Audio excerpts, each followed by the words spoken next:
그럼 혁신위원회 활동도 사실은 혁신을 제대로 주도하기보다는 그냥 보여주기식 그렇죠. 이런 정도의 역할하고 끝날 거로 기대하십니까? 아니 저기 우리 교수님도 알겠지만 그러니까 이뇨한 혁신위원장을 처음에 데려왔을 때 저는 좀 그랬어요.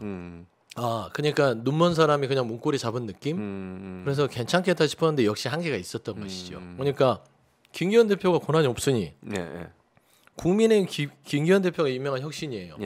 용산에서 만든 혁신이가 아니잖아요. 그렇죠. 근데 국민의힘의 혁신의 원인은 강서구청의 참패였고 그 참패의 원인은 문제는 용산이에요. 김기현 대표가 뭘 잘못했어요? 솔직히 뭐 대변하는 건 아니지만 상식적으로 아니 용산에서 윤석열 대통령이 알아서 사면권 다 해서 해라고 하니까 시킨 대로 했고 참패했고 선거활동 열심히 했는데 그러다 보니까 혁신 자체가 그 원인을 용산이라고 향하고 싶은데 안 되는 거죠.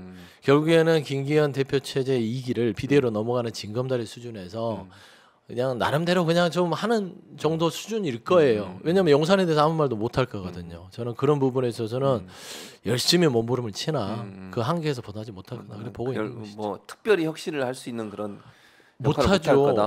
뭐 예를 들면 사실상 공천권도 용산에 있게 됐고 그렇죠. 분위기상 구도가 그다음에 이뇨한 혁신위원장이 말하자면 영남 차출론을 하더라도 당내에서 누가 그거를 받아들이겠어요? 못하거든요.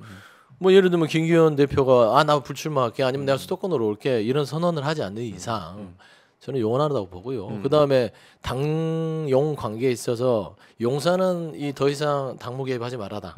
어떤 그런 시스템으로 선언하지 않는 이상은요. 저는 어렵다고 봐요. 그러면 이제 그 국민의힘 같은 경우 이준석 전 대표 어제 이제 거기 이태원 추도식에 왔더라고요. 몇 명 데리고 천하람 그다음에 허은아 천하용인이 같이 왔어요. 그걸 쭉 보면서 이런데 근데 금요일 날 또 이현주 이준석이 함께 콘서트를 해요. 이걸 그러니까 우리가 어떻게 봐야 될지 이걸 과연 그럼 신당 창당이라는 그림으로 이현주 이준석이 함께하는 신당 창당으로 갈 것인지 또 일부에서는 이런 얘기까지 나와요. 이건 일부의 얘기입니다. 제 그냥 주장이 아니고요. 정의당도 함께한다 이런 얘기까지 나와요. 지금. 그러니까 일단 1차적으로 이현주 이준석이 함께 신당을 만든다고 하는 시나리오는 어느 정도 그 타당성이나 가능성이 있다고 보세요? 저는 없다고 봐요. 없다. 왜 그러냐면 만날 수는 있죠. 그러니까 세력적인 입장에서는 규합한다. 그러니까 뜻이 비슷하니까 지금 현재 보수 쪽에서도 나름대로 윤석열 그다음에 친윤계를 비판하고 그다음에 윤석열 정부의 어떤 국정 운영이 마음에 안 든 거예요. 창피한 거죠. 그렇죠. 그러니까 보수들이 보수를 봐도 특히 윤석열을 봐도 창피한 거예요. 이런 사람을 내가 만들었어. 이거 갈아치우고 싶은데 인기는 남아 있고 이런 마음을 가진 사람들끼리 모여서 나름대로 호흡은 같이 하되 신당 창당 부분은 이준석 전 대표만 보면 제가 봐서는 안 할 것 같아요. 왜 그러냐면 이준석 전 대표는 굳이 신당 창당 안 해도 돼요. 본인 1인이 신당이에요. 그래요? 그러니까 저는 그렇게 판단하는 이유는 이준석은 힘들게 창당 작업을 거치지 않고 주변에 뭐 양양자 의원도 있고 김태섭 전 의원, 김종인 전 비대위원장 그렇게 뭉쳐 있잖아요. 그다음에 이제 여러 이제 신인규 전 상근부 대변인도 이제 지금 나와서 창당 준비를 하는 것들. 그래서 그렇게 판을 깔아 놓으면 본인은 거기에 플랫폼에 자기 몸이 가서 들어가서 그냥 먹고 그래서 이현주 의원이나 나머지 이 천하영인들 중에 좀 뜻이 있는 사람을 데려와서 얹히면 그 당이 자기 건데 뭘로 굳이 여기저기 저 복잡한 서류 꾸며가면서 신당 창당하겠습니까? 저는 그런 생각을 지금 이준석 대표 가지고 있다. 그러니까 본인이 신당을 창당이보다는 이미 이제 신당 창당을 해놓은 그렇죠. 거기에 들어가서 이삭좋게 하겠다는 아마 구상이 더 현실적인 것 같고 왜냐하면 이준석 전 대표는 기본적으로 본인을 필요로 해요. 보수 쪽에서는. 그렇죠. 그래서 중도 보수 쪽이든 본인이 주장하는 어떤 반윤계의 이 세력에서는 이준석이 갔다 그 가운데 딱 서 있으면 가게 쓰잖아요. 그렇죠. 그리고 본인이 대선 출마 아니더라도 이번에 총선에서 꼭 배지를 달아야 되니 본인이 그 당에 가서 주도를 할 것이고 아마 대선 주자로는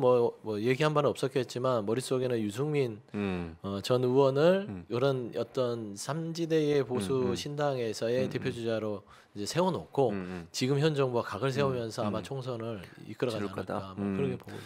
그러면 민주당을 한번 볼게요. 민주당 같은 경우는 이제 비명계라고 얘기하는 분들 물론 제가 볼 때는 징계는 대표가 분명히 그렇게 얘기를 했기 때문에 징계까지는 안 갈 걸로 보여지는데 공천 과정에서 본인들이 만약에 탈락을 했을 경우 새로운 정치 세력화를 하지 않을까 하는 우려들이 있습니다. 그건 어떻게 보십니까?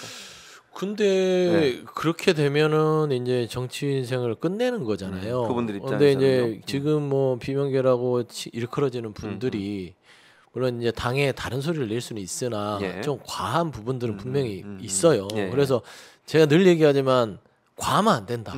그러니까 이 서로 다름을 이야기하더라도 그 사람과 다시는 안 볼 것처럼 선을 넘지 말아야 되는 게 정치 영역인데 그런 부분들이 많았어요.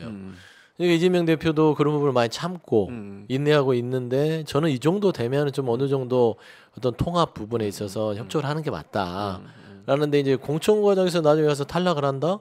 그거는 제가 봐서는 그분들이 다 민주당에 20년 이상, 뭐 10년 이상 오랫동안 또 다선의원도 많고 당직 생활을 했던 분들도 있기 때문에 저는 떠나기는 쉽지 않을 것 같고 예. 정치인으로서 공천 과정이라는 건 정당한 경쟁 과정이잖아요. 그렇죠. 거기에서 그 안에서 공천의 경쟁까지 가기 전에 시스템에서 싸우는 건 괜찮지만 그 결과로서 본인이 경선을 치르고 나서 결과가 본인이 졌다. 불복하면. 그럼 불복이라는 것은 결국에 정치인한테는요. 그냥 거의 뭐 스스로 사망 선고하는 거죠.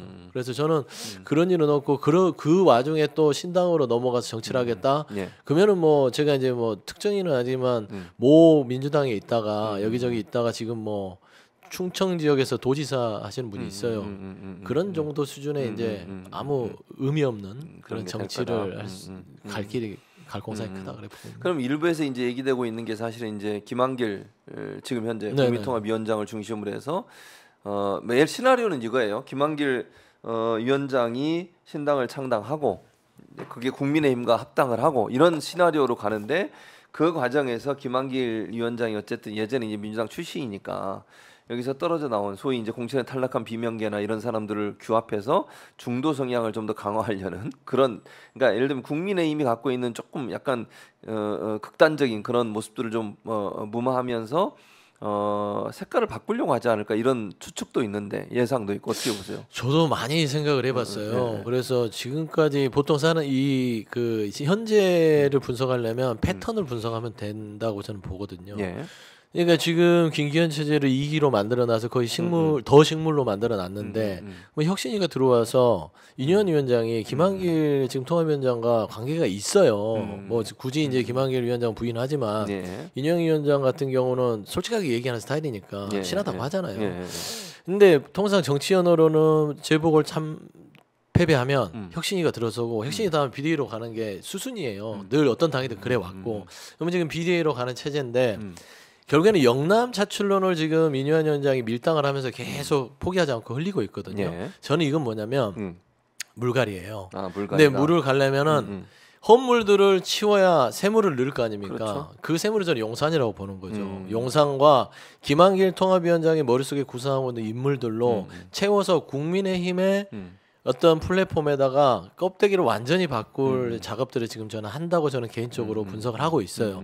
그 역할을 이뇨한 위원장이 하는 것이고 그래서 용산하고 각을 못 세울 것이고 결국에는 제가 개인적인 생각이지만 이뇨한 위원장은 지금 현재 국민의힘의 오래된 묵은 사람들을 밀어내고 윤석열 이제 지금의 친윤은 따지고 보면은 그냥 꼭두각시로 역할을 해주는 사람들이라고 보면 좀 불행하긴 하지만 윤석열 대통령 입장에서는 내 사람들 검사 출신들 내가 용산에 데리고 있었던 사람들을 이번 총선에 대거 밀어넣어서 새로운 당을 통해서 그다음 재집권을 내가 해야겠다 이런 생각을 김한길 통합위원장과 아마 논의하지 않았을까라는 좀 개인적인 추측을 하는 것이죠.